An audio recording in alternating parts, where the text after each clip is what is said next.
Kenapa disebut silaturahim? Karena kasih sayang seorang manusia tidak ada kalah kasih sayangnya ibu. Maka disebut rahim. Setiap acara pasti dibermulakan ucapnya Alhamdulillahirabbil alamin. Segala puji bagi Allah. Nah, kita yang ada di ruangan ini ada satu yang kita mesti bersyukur karena Allah berikan nikmat. Apa itu? Satu, nikmat kesehatan. Sebanyak apapun duitmu, kalau sudah sakit tak ada guna. Ya kan? Mau enggak saya kasih kau kereta harga 2 juta ringgit? Mau? Mau? Tapi langsung kau saya bagi kuncinya, kau tidak boleh gerak lagi. Karena stroke tidak boleh gerak. Mau? Mau? Tiada guna kan? Maka kita ucapkan Alhamdulillah. Bagi kita yang berbaju, kalau di Indonesia namanya warna ungu. Sama. Cuma saya tidak tahu kenapa di Indonesia warna ungu disebut warna janda. Saya tidak tahu kalau orang di Indonesia itu ungu itu warna janda. Ya, saya tak tahu apa sebabnya ya. Pink warna jatuh cinta. Ya. Apa kesyukuran kita yang berpakai baju ungu di sini? Sebab kalian punya pekerjaan. Ya, ada orang sudah selesai sarjana, tidak ada kerja. Alhamdulillah, Anda kerja. Maka kita ucapkan Alhamdulillah. Sudah cukup sampai situ? Tidak. Karena kau sudah dapat kerja, maka kau harus tolong tempatmu bekerja. Karena kalau kau malas bekerja, itu bagian daripada kufur. Tidak bersyukur. Kalau kau bersyukur, selain mengucapkan Alhamdulillahirabbil alamin, juga kau harus bekerja dengan baik. Bagaimana bekerja dengan baik? Mesti diinstal kau punya otak. Mesti diisi otaknya. Karena kalau tidak diisi otaknya, maka dia kerja tak bagus. Kalau kerja tak bagus, usaha pasti tutup. Kalau usaha tutup, klinik tutup, pasti kau jadi pengangguran. Maka kalau ini maju klinik, maka yang untung bukan cuma ownernya, tapi juga pekerjanya. Kalau pekerjanya bekerja dengan baik, maka usahanya lancar. Kalau usahanya lancar, maka ownernya untung. Karena ownernya untung, maka harus jaga pekerja. Inilah yang disebut ukhuwah, persaudaraan. Itulah makna hadis Nabi, umatku itu seperti badan ini. Satu sakit, yang lain ikut merasakan. Kalau tangan kanan gatal, tanpa diundang kiri yang garuk. Tangan kiri yang garuk, tanpa diundang kanan yang garuk. Gatal dua-duanya, kerjasama. Begitu mestinya di klinik. Ada owner, ada dokternya, ada petugasnya, ada cleaning service-nya. Tapi itu satu kesatuan. Tidak boleh owner mengatakan saya yang hebat. Mana ada owner tidak ada pegawainya? Orang gila itu. Saya bos, mana anak buahmu? Tak ada. Orang gila. Iya kan? Iya. Nah, kau juga pekerja, mesti bersyukur ada bosmu. Mana boleh kau jadi pekerja kalau tidak ada bosmu? Saya pekerja, mana kantormu? Tidak ada. Orang gila. Itulah yang disebut ukhuwah. Maka mesti kompak. Salah satu kekompakan di tempat ini, orang putih bilang outbound. Kita orang bilang silaturahmi. Kenapa penting silaturahmi? Karena dia mengikat. Kenapa disebut silaturahim? Karena kasih sayang seorang manusia tidak ada kalah kasih sayangnya ibu. Maka disebut rahim. Tidak dibilang perut bapak. Kenapa? Bapak sayang sama anak. Sayang, tapi dia pergi kawin lagi. Kalau ibu, enggak. Dia sayang anaknya. Kenapa dia bisa sayang? Karena dia keluar dari rahimnya. 9 bulan dia dalam perutnya. Maka disebut silaturahim. Begitu dia keluar dari perutnya, digunting. Ada bagian tubuhnya yang dibawa keluar. Tuan-tuan pasti lebih tahu dari saya karena Anda pekerja kesehatan. Ada kan dibawa keluar. Orang Bugis bilang erung. Eruna. Digunting itu. Itu sinyalnya ibu dengan anak. Maka jangan heran seorang ibu Dia bisa tahu anaknya sakit yang di Kuala Lumpur, bapaknya tak. Dia gelisah malam, kata suaminya, kenapa bu? Kayaknya anakku sakit ini di KL. Kenapa dia boleh tahu? Karena ada jaringannya itu dari pusatnya dia makan dari ibunya. Inilah kasih sayang kalau ini kau bawa di perusahaan ini, di klinik ini, best ini punya klinik. Nah, kita kumpul seperti ini. Nah, supaya sehat ini otak, tidak cukup diinstal ini otak. Saya kasih kau pentingnya ini namanya otak. Saya kasih kau kenapa ini penting. Macam mana kau boleh bekerja kalau tidak ada otak isinya? Kau mau tahu orang yang tidak ada isinya otaknya kalau ngomong begini, itu beleng-beleng sudah itu, ya kan? Saya ini dokter, ahli mengajar mata kuliah public speaking. Itu ada mahasiswa kalau final test ujian terakhir dia mesti pidato depan saya, dan ada pelajar saya nakal dia bilang, Ustadz lebih baik saya disuruh berkelahi daripada suruh pidato. Saya bilang bukan kau tidak tahu pidato deh, tidak ada kau bisa ngomong. Kenapa? Karena tidak ada yang kau bisa tahu. Nah, sekarang kau keluar dulu 15 menit. Kau keluar dulu jalan-jalan. Sudah jalan kau datang ke sini. Rekam semua apa yang kau lihat. Sudah kau datang sini. Sudah. Kau cerita sekarang apa yang kau lihat. Barulah dia bisa cerita. Oh saya lihat ada orang dewa. Dia menangis. Sepertinya dia pacaran. Bertengkar sama begaduh sama ceweknya. Karena dia tengok. Kenapa dia baru ngomong? Karena dia sudah install otaknya. Mesti juga di sini diinstal kita punya otak. Kamu mau bekerja dengan baik, mesti bagaimana pelayanan prima. Bagaimana melayani orang dengan baik. Melayani orang dengan baik itu, ini harus diisi. Bagaimana kamu tahu kalau tidak diisinya otakmu? Pernah tahukah? Ada jual beli otak, lelang otak di Amerika. Dilelang otaknya. Otak Jepang 1 juta ringgit. Otak Jerman 2 juta ringgit. Otak Melayu 10 juta ringgit. Wih, kenapa mahal? Dia bilang ini otak Melayu original. Jarang dia guna.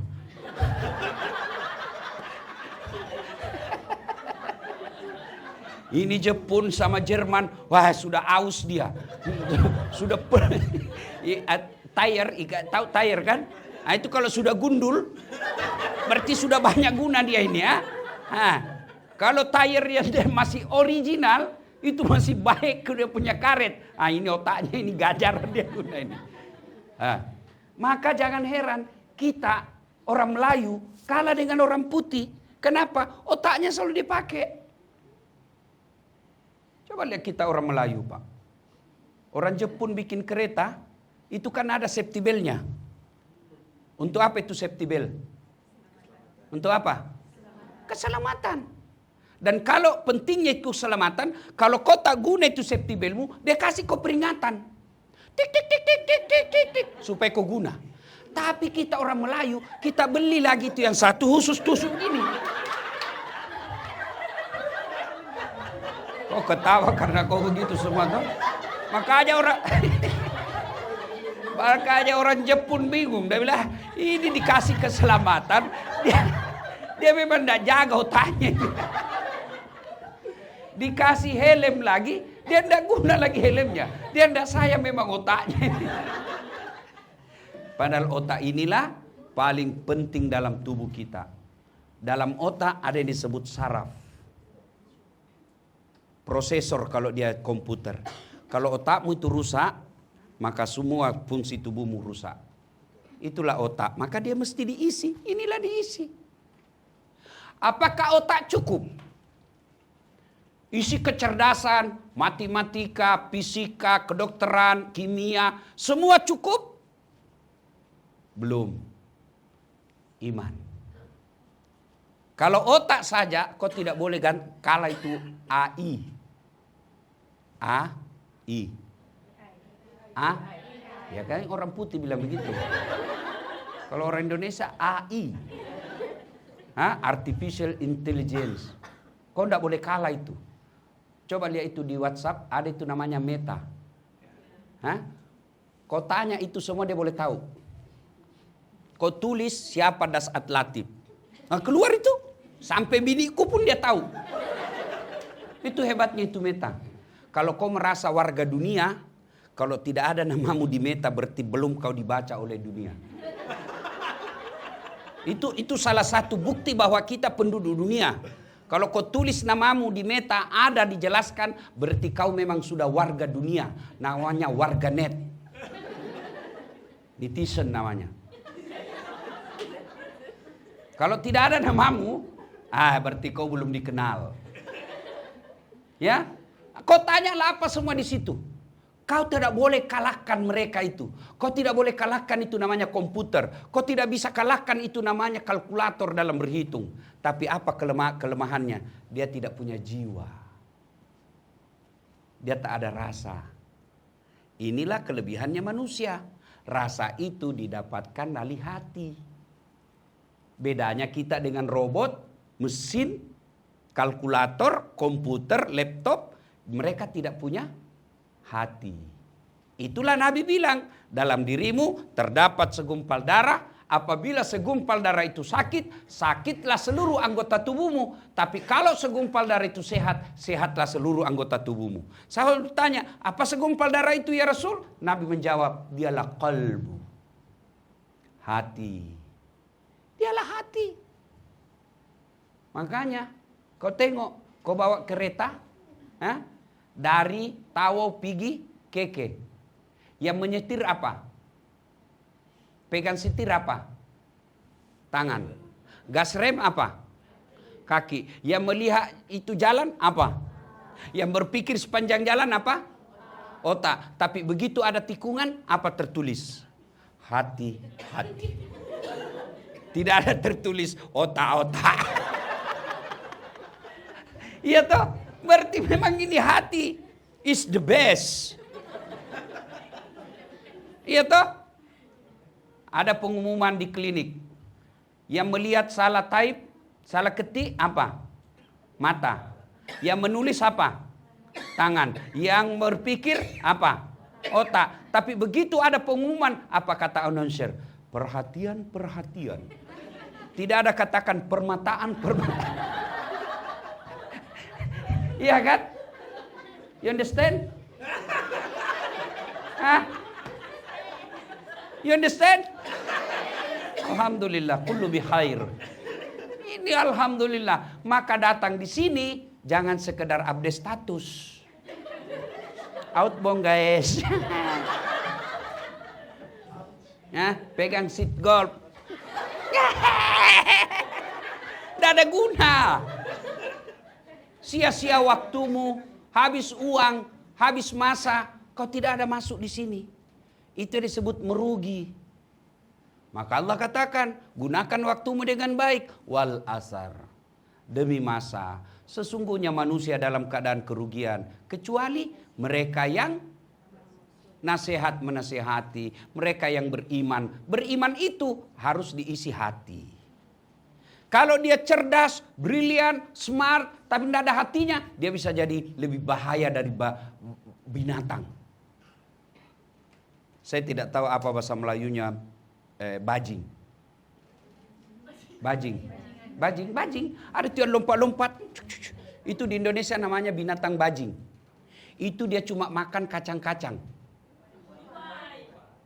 Lain lagi. Oke lah, tupai lah. Tapi di Indonesia antara bajing dengan tupai beda.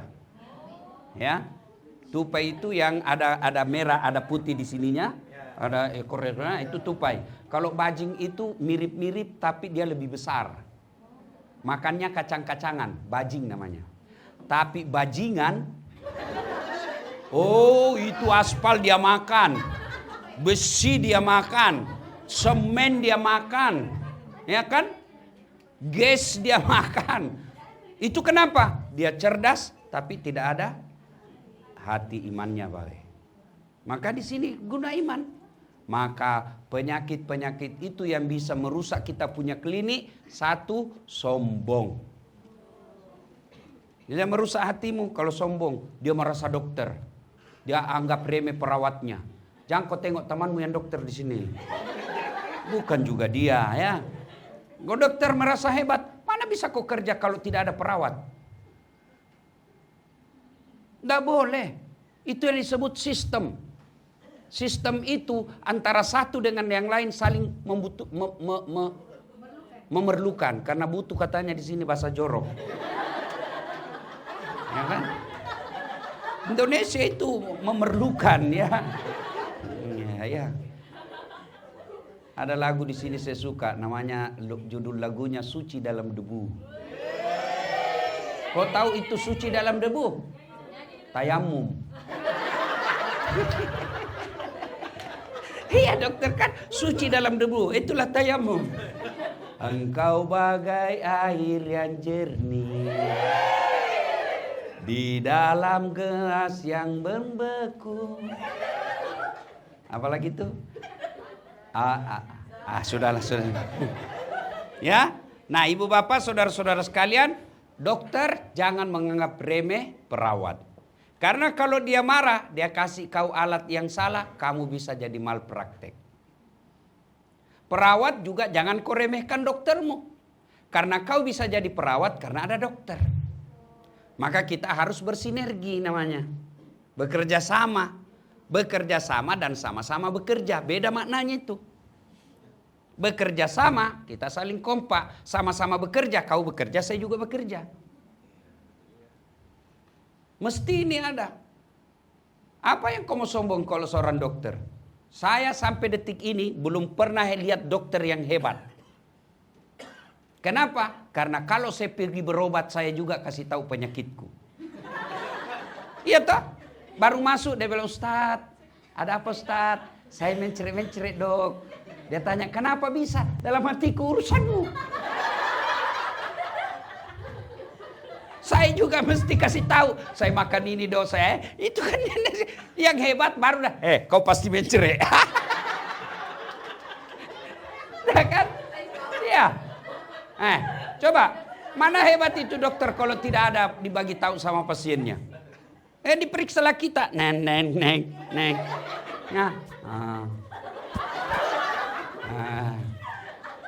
Sudah itu dibagi kita obat. Kenapa? Kau baliklah 3 hari yang akan datang. Kenapa disuruh balik? Mau cari duit? Tidak. Sebab dia mau tahu itu obat yang dia kasih kau cocok atau tidak. Kalau cocok lanjut. Kalau tidak ganti. Itu. Jadi tidak hebat juga. Yang bisa menyembuhkan boleh setuju atau tidak. Pertolongan dokter cuma 40%. Tapi jiwanya dari pasien 60% yang menyembuhkannya. Tidak boleh sombong. Ustadz jangan juga sombong.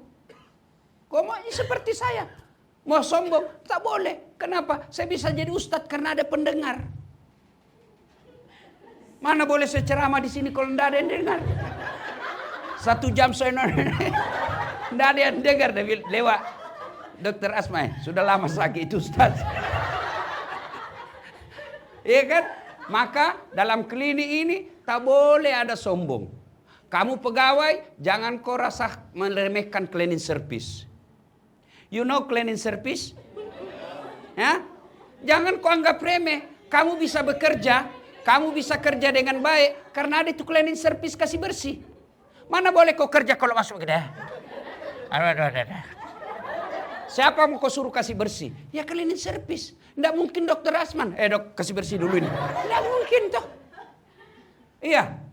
Cleaning service juga jangan anggap remeh dokter dan owner. Kenapa? Karena gara-gara dia kotor, kamu ada kerja. Itulah yang disebut saling memerlukan. Tidak boleh ada merasa hebat. Maka jangan ada sombong di antara kita. Karena pasti satu sama lain saling memerlukan. Maka dalam klinik ini, jangan kau remehkan orang lain. Orang meremehkan orang lain itulah karakter sombong. Dan orang sombong, kata Allah dalam hadits qudsi, kau tidak pantas hidup di kolong langitku kalau kau merasa sombong. Apa yang kau mau sombongkan? Tidak ada kesombongan. Yang boleh berhak sombong hanya Allah, maka Allah disebut Al-Mutakabbir, yang maha sombong. Kenapa? Karena hanya Allah yang tidak membutuhkan. Coba, kenapa sih kita tidak boleh merasa sombong? Karena tidak ada orang yang super semua dia bisa. Kenapa Allah batasi? Tidak ada yang boleh mampu semuanya. Untuk apa? Supaya roda kehidupan berputar. Karena kalau semua sama semua kaya kita di sini. Siapa yang mau jual beras? Kalau semua kita kaya, siapa yang mau pergi bersih ke cleaning service? Itulah maknanya Allah sengaja menciptakan kita berbeda-beda supaya roda kehidupan kita berjalan. Nah, coba kalau mau semua sehat, tidak ada sakit, tidak ada klinik. Coba kalau mau sehat, tidak ada dokter. Coba kalau mau semua sakit, siapa jadi menyehatkan? Siapa suntik? Dokter asma saja tidak bisa suntik dirinya. Iya toh? Ke dokter juga itu. Itulah makna, jangan kau pernah sombong. Kesombongan itulah makhluk yang Allah benci. Karena kalau ada orang dalam kesombongan dalam satu kantor, itu merusak kantor kita, klinik kita.